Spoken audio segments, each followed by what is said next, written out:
काली बहन का हैंडसम और गोरी बहन का बदसूरत पति।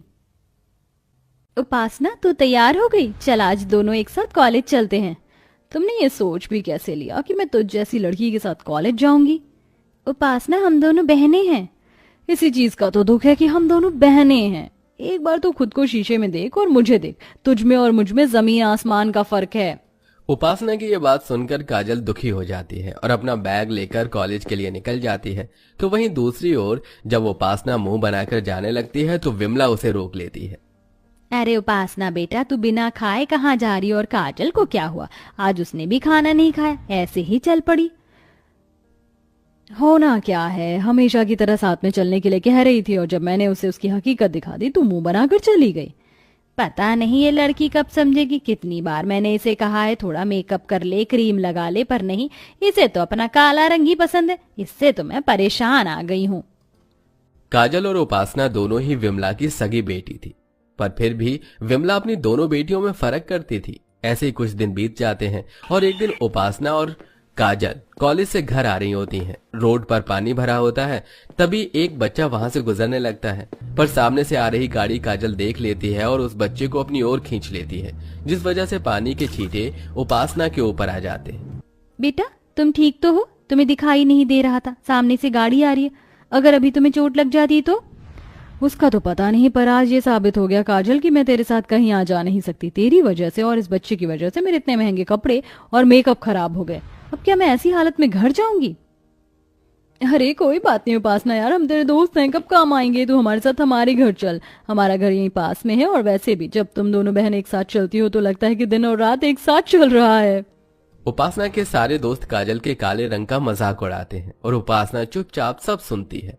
कुछ देर बाद उपासना अपने दोस्तों के साथ उनके घर चली जाती है और बेचारी काजल आंखों में आंसू लिए वहां से निकल जाती है। पर यह सब कुछ विक्रम नाम का एक लड़का देख लेता है, जो कि काफी हैंडसम था। वो घर जाकर सारी बात अपनी माँ को बताता है और अपनी माँ से कहता है, माँ, उसका सांवला रंग और गोरा दिल देखकर मेरा दिल उस पर आ गया है। माँ, वो मेरी कॉलेज की ही है। आप प्लीज मेरा रिश्ता लेकर उसके घर चलो ना। अच्छा ठीक है बाबा, ले जाऊंगी उसका रिश्ता, पर पहले तू अपने एग्जाम तो क्लियर कर ले और अपने पापा की कंपनी संभाल ले, क्योंकि कोई भी माँ बाप बेरोजगार के हाथों में अपनी लड़की का हाथ नहीं देते। सही कहा माँ, अब तो मैं काजल को पाने के लिए दुगनी मेहनत करूंगा। विक्रम को काजल इतनी पसंद आती है कि वो हर समय काजल के बारे में सोचता है और कॉलेज में भी बस उसे ही देखता है। समय यूं ही गुजरता है और उन तीनों की पढ़ाई पूरी हो जाती है और विमला उपासना के लिए रिश्ते देखना शुरू कर देती है। बहुत जल्द विक्रम भी अपने पापा की कंपनी संभाल लेता है और अपनी माँ के साथ काजल का हाथ मांगने उसके घर पहुंच जाता है, जहां वो देखता है कि एक और लड़के वाले वहां आए हुए हैं। माफ करना जी, पर हमने आपको पहचाना नहीं। बहन, भाई साहब, मैं विक्रम की माँ हूँ। विक्रम आपकी बेटी को बहुत पसंद करता है, इसीलिए बिना बताए हम यहाँ आपकी बेटी का हाथ मांगने के लिए आ गए हैं। माफ करना बहन, पर मैंने अपनी उपासना का रिश्ता पहले ही सुनील बेटे से तय कर दिया है। कोई बात नहीं बहन जी, हमारी एक और बेटी है। अगर आप चाहे तो हम ये रिश्ता अब भी तय कर सकते हैं। भाई साहब, आपको शायद कोई गलतफहमी हो रही है। हम यहाँ उपासना के लिए नहीं बल्कि काजल का हाथ मांगने के लिए ही आए हैं। क्या काजल का? अरे काजल का रिश्ता सुनकर आप क्यों इतना खुश हो रहे हैं? देखा है आपने लड़के को? कहाँ लड़का इतना स्मार्ट और कहाँ हमारी काजल। कोई मेल नहीं है इन दोनों का। अगर कल को हमारी बेटी को कोई दुख उठाना पड़ा तो माफ करना बहन, आप चले जाइए, हमें कोई रिश्ता नहीं करना। आंटी जी, मैं आपसे वादा करता हूँ, मैं कभी भी काजल की आंखों में आंसू नहीं आने दूंगा। बस आप इस रिश्ते के लिए हाँ कर दीजिए, फिर एक साथ आपके घर में 2 बारात आएंगी।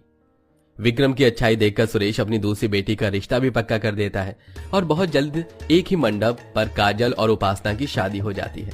शादी के बाद काजल की जिंदगी में खुशियां आ जाती हैं, तो वहीं दूसरी ओर उपासना भी गोरा पति पाकर बहुत खुश थी।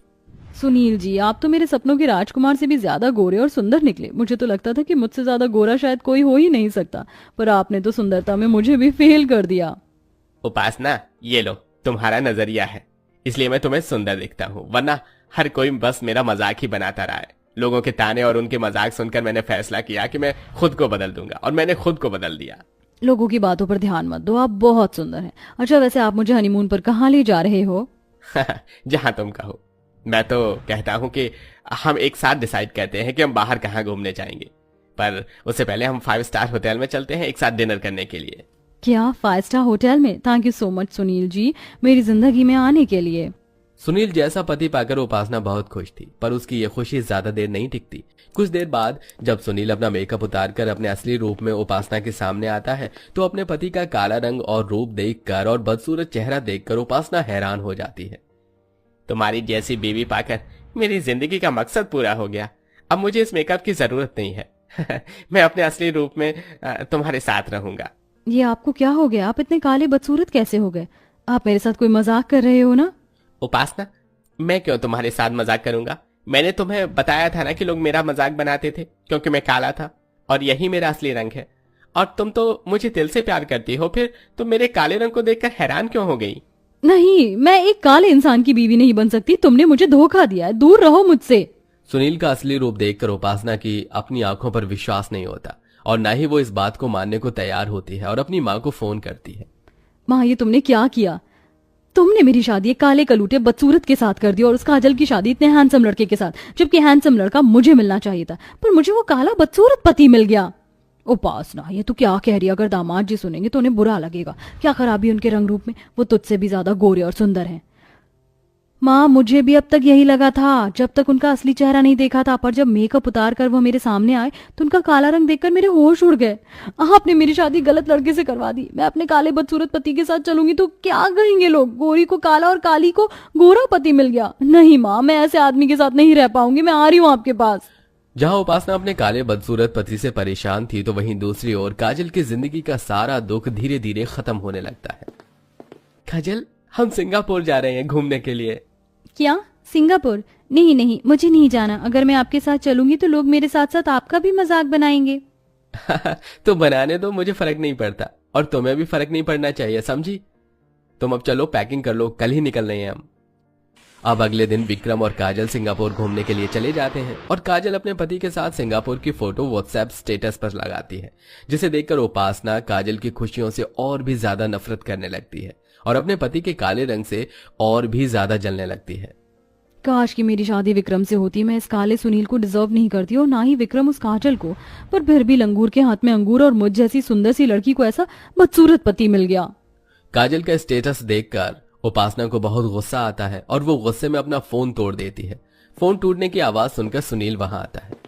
क्या हुआ उपासना, तुम अभी भी मुझसे नाराज हो? मुझे माफ कर दो, मैंने तुम्हें अपने काले रंग के बारे में नहीं बताया। दूर हो जाओ मेरी नजरों से। मुझे काले लोगों से सख्त नफरत है और अब मैं तुम्हारे साथ इस घर में एक पल नहीं रह सकती। उपासना, तुम ये क्या कह रही हो? माना कि मैं काला हूं, पर मैं तुमसे सच्चा प्यार करता हूं। तुम्हारे लिए मैं सब कुछ कर सकता हूं। तुम सिर्फ एक रंग के लिए मेरे साथ ऐसा नहीं कर सकती। सुनील उपासना को काफी रोकने की कोशिश करता है, पर उपासना नहीं रुकती और अपनी माँ के पास चली जाती है। तो वहीं दूसरी ओर शादी के बाद काजल को सारी खुशियां मिलती हैं, जिसके लिए वो तरसती थी। शादी के बाद काजल एक खुशहाल जिंदगी जीती है और उपासना सारी जिंदगी अपने मायके में रहती है।